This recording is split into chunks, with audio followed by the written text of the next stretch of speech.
aprovação. Olá pessoal, aqui é o professor Xavier, tá? E nós vamos continuar a parte de funções inorgânicas. Tá?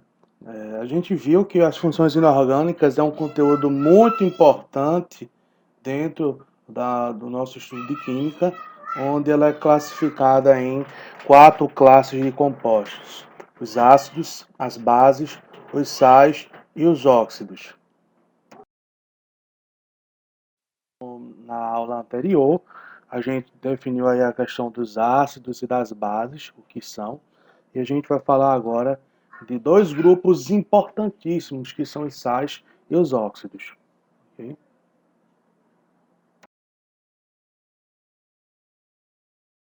Tá? É justamente o inverso, é um sal que apresenta, né, uma hidroxila não consumida. Tá? Então, por exemplo, esse composto aqui, né, o cloreto monobásico de cálcio, né? O hidroxicloreto de cálcio, né? Como queira chamar. O que acontece? É uma hidroxila que não foi totalmente consumida. Então, a reação que aconteceu aqui foi o seguinte: a base, o hidróxido de cálcio, possui 2 íons hidroxilas.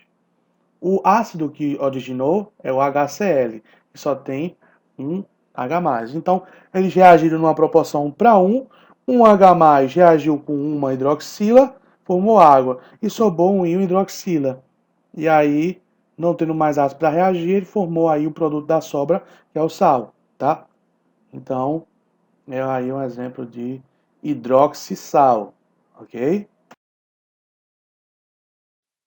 Continuando aí as classificações de sais, a gente também tem o sal duplo ou misto, tá? Que é um sal que apresenta 2 cátions diferentes, exceto hidrogênio ionizável, ou ânions, ou 2 ânions diferentes, exceto hidroxila ou H-, tá? Então, resumo da ópera.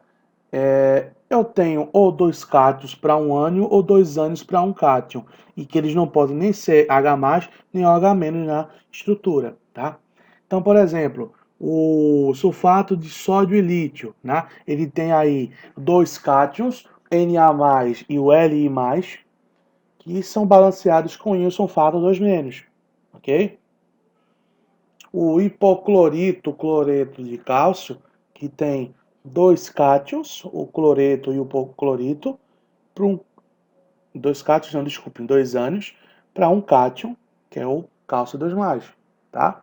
Então, sal duplo misto é isso, pessoal. E, gente, os sais hidratados. Pessoal, a maioria dos sais, eles possuem essa capacidade de absorver umidade, tá certo? E aí formar os sais hidratados. O que é isso? São sais que, dentro do seu retículo cristalino, possuem na sua composição moléculas de água, tá certo? A gente chama isso de água de cristalização, tá? E aí vem geralmente umas quantidades fixas, né? Dependendo para cada composto, ok? Por exemplo, existe um composto chamado sulfato de cobre, né? Pentahidratado, sulfato de cobre 2 pentahidratado, tá? O que acontece? Esse composto ele tem no seu retículo cristalino 5 moléculas de água. Esse composto, pessoal, para quem não sabe, ele é muito utilizado aí como fungicida, tá? Na agricultura, tratamento de águas de piscina, enfim. Então, esse tipo de material, tá?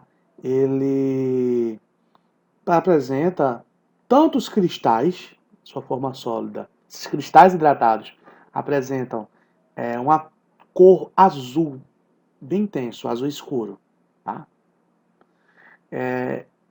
E se nós levarmos esse tipo de material para uma estufa e aquecermos acima da temperatura do ponto de ebulição da água, a água oclusa dentro desses cristais começam a evaporar, tá? E aí esse composto ele vai ficar com a cor opaca, tá? Sem cor. Então, pessoal, o que dava a cor para esse tipo de composto é a presença das moléculas de água dentro do seu retículo. Se você botar um pinguinho de água, ele volta àquela sua cor, tá certo? Temos um outro composto aí muito utilizado que é o sulfato de cálcio desidratado. Para quem não sabe, isso é o vulgo gesso, tá? Utilizado aí, né, na construção civil, também é utilizado aí para imobilização, né? Pessoas que sofreram alguma contusão, né? Aquelas botas, né? São botas com esse tipo de material, as botas de gesso. A aplicação de alguns sais. Tá? Cloreto de sódio, gente, que é o mais utilizado em sal de cozinha, tá? Ele é utilizado para fins culinários, né? Ele serve para salgar, tá? Ele também é utilizado na, como conservante alimentício, tá? Alguns derivados, né, alimentícios são colocados sal para fim de, digamos, permanecer mais tempo. Tá? Por exemplo, antigamente não, até hoje, né? Nós temos dois produtos aí muito utilizados na culinária nordestina, né? Que são a carne de charque e a carne de sol, né? Você sabe que são é, proteínas de origem animal, né? E aí eles salgam essa carne, tá? O objetivo de salgar essa carne, tá? É para você ter uma vida útil maior. Porque o sal, né? O que ele vai acontecer? Ele vai, as bactérias que estão presentes no ar e também na superfície de materiais orgânicos como a carne, tá? E são responsáveis pela decomposição desse tipo de material, tá? Então, essas bactérias, na presença do excesso de sal em cima da sua superfície, vai ter o famoso fenômeno conhecido como osmose, tá? A água oriunda da, da sua membrana celular, ela vai ser transferida para o meio externo, que vai estar com a maior concentração de soluto. No caso, o sal que foi adicionado em cima. Então, essas células elas vão murchar e vão perder sua atividade, né? Vão morrer. Okay? Então, por isso, né, que salgar determinados alimentos, você vai ter isso, tá? Quando você também coloca, você pode visualizar isso de maneira melhor, quando você pega materiais para fazer uma salada, alface, tomate, se você colocar um pouco de sal, você vai perceber depois com o tempo que ele vai ficar murcho, tá? E para esse caso, não é recomendável. Você quer consumir uma salada, você coloca aquela quantidade de sal e consome lá na hora, tá? Se você quiser guardar, já não é bacana, porque vai perder a água e não vai ficar com aspecto tão bom. Okay? No cloreto de sódio são adicionados alguns sais iodados, né? Compostos com iodo. E o iodo ele ajuda, né, na formação de hormônios, né, na tireoide, que são as tiroxinas. Tá? E aí evita determinadas deformidades, como uma doença conhecida como bócio, como a gente pode destacar essa senhora na foto. Okay? Então, por isso que é adicionado iodo na composição do sal. Ok? Uma outra finalidade do sal, tá? É na medicina, a questão do soro fisiológico. Então, o soro fisiológico nada mais é do que água, que está numa proporção 0,92% de sal de cozinha, tá? Dentro daquela solução. A gente vai aprender melhor isso em soluções, mas a importância do sal numa quantidade moderada, porque os íons, principalmente o íon sódio, né, ele é responsável por diversas funções dentro do nosso corpo, como por exemplo o mecanismo conhecido como bomba de sódio e potássio, que é responsável pela questão do impulso nervoso, ok? Então, quando nós estamos desidratados, além de perder água, perdemos sais. É importante a gente consumir a água com uma quantidade de sais, tá? Os sais minerais são importantíssimos.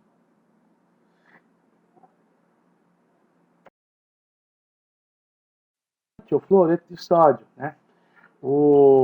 E o fluoreto presente aí nesses compostos, né? Ele ajuda a inibir a desmineralização dos dentes, quase não sai, né? Tornando menos susceptível às cáries, tá? Então, esse tipo de sal ele é adicionado em pastas dentárias e também ele é adicionado na água tratada, tá? Numa certa quantidade para evitar a questão das cáries, né? Mas, repito, né? O importante sempre é a higienização, tá? O fluoreto é importante, mas a higienização é fundamental para esse tipo de, de situação. Temos aqui, né, o bicarbonato de sódio, como eu já tinha falado anteriormente, ele está presente aí, né, nos comprimidos antiácidos. Tá? Ele é um sal, é um hidrogenossal, mas que possui caráter básico, tá? E ele reage neutralizando aí, tá? E uma das características é a efervescência, tá? Porque o íon bicarbonato, né, na presença de um íon H+, vai formar o H2CO3, que é o ácido carbônico. Nós vimos que ele é um ácido extremamente instável, que vai se decompor em água e em CO2. Então, essas borbulhas geradas, né, são da decomposição do ácido carbônico gerado nessa reação. O branqueador, tá?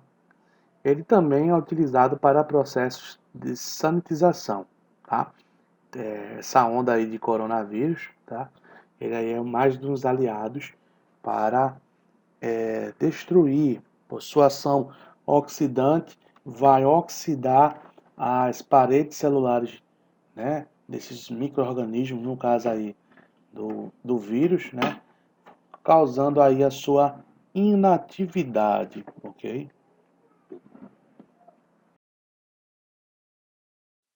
Vamos lá, pessoal, vamos aí adentrar na nossa última classe das funções inorgânicas, que são os óxidos, tá? Termo óxido oriundo aí de oxigênio, tá? Então, a gente vai aprender direitinho o que é isso. Os óxidos são substâncias presentes no nosso dia a dia. Um bom exemplo de óxido é o gás carbônico, expelido na respiração, principal responsável pelo efeito estufa. Os óxidos são compostos binários, né? Ou seja, oxigênio com outro, cuja o oxigênio tem que ser o mais eletronegativo nessa mistura, nesse composto, perdão. Então, o que acontece, pessoal? Nós relembramos aí, se a gente relembrar aí o conceito de eletronegatividade, né? Se a gente for lembrar aí a questão dos elementos, né? O oxigênio, ele é o segundo elemento mais eletronegativo. Ele perde apenas para o flúor. Então, quando eu tenho um composto, qualquer composto que tem oxigênio que seja binário, ou seja, oxigênio com outro e que não esteja ligado a flúor, ele é conhecido como óxido, tá? Nos compostos, né, OF2 ou O2F2, né, não é considerado óxido. Por quê? Porque o flúor ele é mais eletronegativo do que o oxigênio, tá? E aí o oxigênio ficaria com a carga positiva, né? Não é muito comum, mas isso só acontece se ele estiver ligado ao flúor, tá certo? Pois ele é mais eletronegativo do que ele. Pessoal, vamos lá. Nomenclatura dos óxidos. Os óxidos formados por metais ligados a oxigênio são óxidos moleculares, ou seja, compostos covalentes. E tem seu nome estabelecido pela seguinte regra: tem um prefixo, que indica a quantidade de oxigênios. E aí a gente coloca ó, os termos mono, di, tri, tá? Óxido, di, e depois o prefixo que indica a quantidade de o outro elemento, né? Podendo também ter as indicações di, tri, tetra do nome do elemento. Então, por exemplo, CO, monóxido de carbono, tá? CO2, dióxido de carbono, são 2 oxigênios para um carbono. SO3 é o trióxido de enxofre. Epitóxido de dicloro, 7 de oxigênios e 2 cloros, a sua estrutura. Formados por metais, geralmente são óxidos iônicos. Então a gente tem óxidos moleculares e os óxidos iônicos. Tá? Ao contrário dos sais, que os sais são compostos iônicos, ok? E neles o oxigênio apresenta carga -2. Seu nome é formado da seguinte maneira: óxido de aquele elemento. Né? Então, por exemplo, óxido de sódio, óxido de cálcio, óxido de cobre 1. Por que cobre 1, professor? Porque o cobre existe 2 estados de oxidação, mais 1 e mais 2. Óxido de ferro 3. Né? Por quê? Porque o ferro ele possui 2 estados de oxidação, mais 2 e mais 3. Nesse caso aí é o mais 3. E está formando esse composto. Classificação dos óxidos, pessoal. Os óxidos eles são classificados em função do seu comportamento na presença de água, a bases e a ácidos. Vamos lá. Óxidos básicos. Óxidos básicos são óxidos que são iônicos, caráter iônico, e que eles vão ter cargas mais 1 e mais 2. Né? Ou seja, vão estar ligados a metais alcalinos e alcalinos terrosos. Então, por exemplo, óxido de sódio, o óxido de bário, né? São alguns exemplos. Esses óxidos reagem com água, originando bases. Então, pessoal, óxido básico, ele quando estiver em contato com água, vai formar uma base. E um óxido básico, se ele reagir diretamente com um ácido, ele vai formar sal e água, ok? Vai fazer uma reação de neutralização, né? Aí, os exemplos aí, ó, óxido básico mais água formando uma base. Então, por exemplo, o óxido de sódio mais água vai formar aí 2 hidróxido de sódio, que é a base. O óxido básico, na presença de um ácido, vai formar sal e água, sulfato de sódio e água aqui, nesse exemplo. Tá? O óxido de sódio reagindo com ácido sulfúrico, formando sulfato de sódio e água. Se existem óxidos básicos, existem os óxidos ácidos. Tá? E eles são óxidos covalentes, e geralmente são formados por ametais. Tá? Os exemplos mais clássicos, CO2, SO2, N2O5, tá? Esses óxidos reagem com água, produzindo ácido. E se eles reagirem diretamente com bases, eles vão formar sal e água, tá? Se isso não acontecer, não é um óxido ácido, tá? Pessoal, temática importantíssima, tá? Os óxidos ácidos está muito relacionado com um problema conhecido como chuva ácida. Tá? O que é isso? Toda reação de combustão, tá, vai liberar CO2. CO2 é um óxido ácido. Tá? Reações de combustão são oriundas aí da degradação do material orgânico na presença de oxigênio. Tá? Então, a combustão da gasolina, a combustão do etanol, tá? E também o processo de respiração celular, ambas vão liberar CO2, tá? que acontece? Vocês sabem muito bem que existe um fenômeno conhecido como a fotossíntese, que é o que as plantas elas absorvem o CO2 e liberam oxigênio. Ah, professor, então, se a gente tem reações de combustão, as plantas vão e absorvem CO2, não tem problema. Mas aí é o grande perigo. O que é que acontece?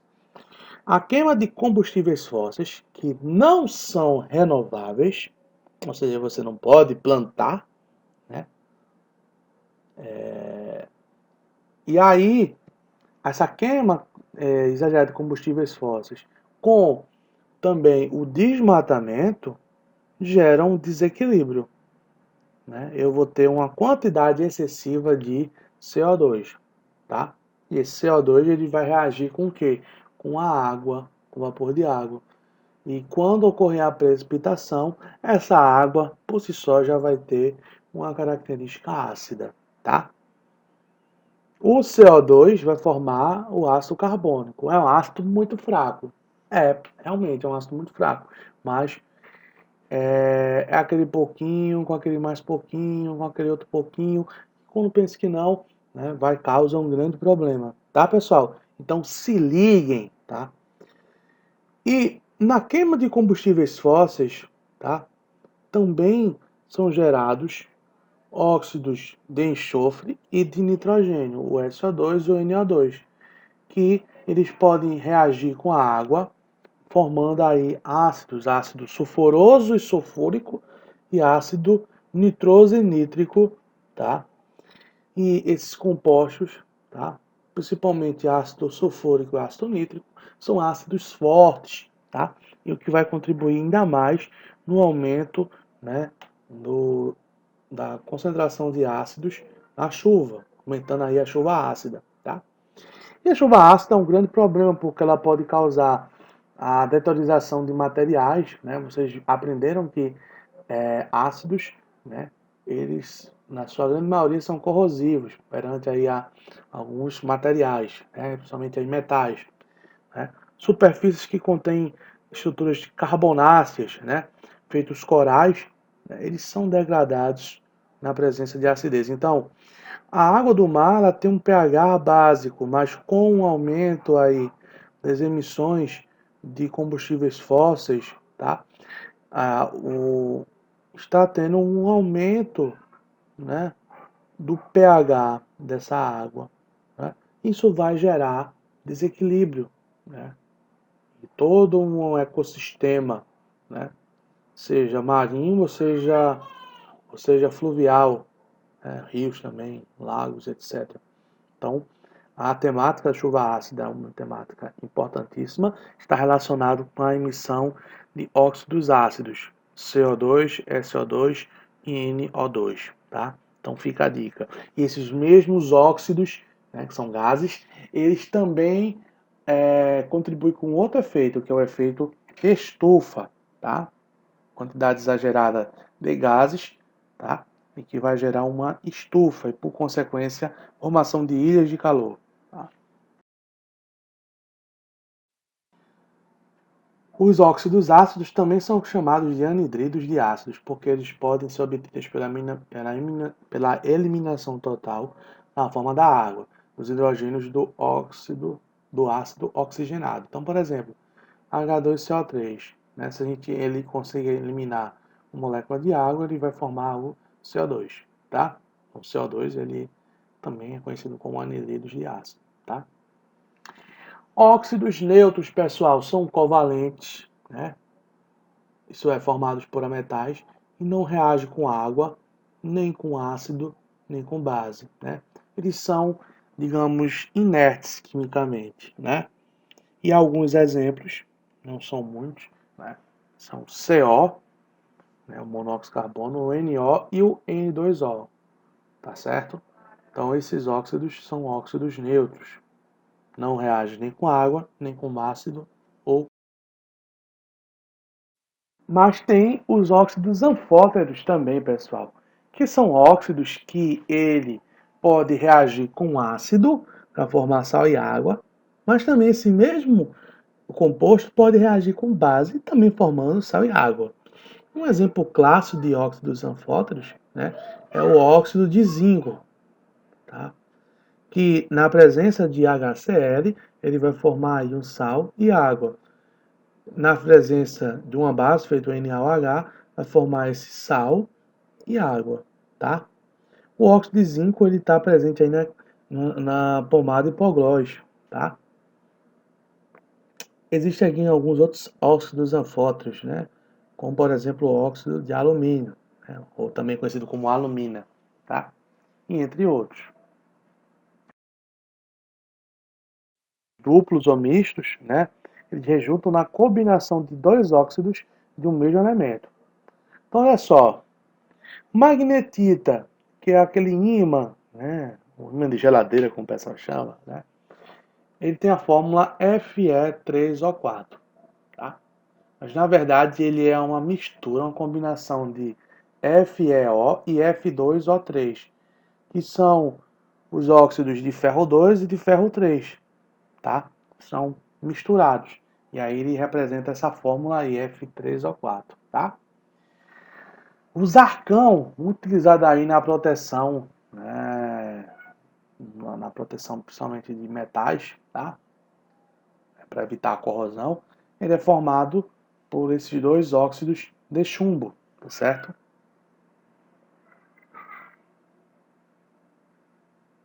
E por fim, pessoal, temos aí a classe dos peróxidos, né? Que são estruturas que contêm um grupo O2, 2-, tá? E a gente estudou esse grupo, né, na parte de número de oxidação. E cada oxigênio ele vai ter uma carga -1, tá? Os peróxidos mais comuns eles são formados por hidrogênio e metais alcalinos ou da água oxigenada, que é formada pelo composto peróxido de hidrogênio, H2O2. Então, a água oxigenada é uma mistura, é uma solução contendo água mais o peróxido de hidrogênio, tá? Uma proporção. E aí ele é muito utilizado para asepsia, isso é claro, dependendo da concentração, tá? Pois o H2O2 ele se decompõe, né, e vai liberar gás oxigênio. Então, quando a gente coloca um pouco d'água oxigenada em cima de um ferimento, aquelas borbulhas são oxigênios que vão sendo formados oriundo da degradação desse material. E esse O2 ele é um agente oxidante e que vai degradar aí as bactérias presentes, né, nessa região do ferimento. Então, pessoal, por hoje a gente encerra aqui. Bons estudos e até mais.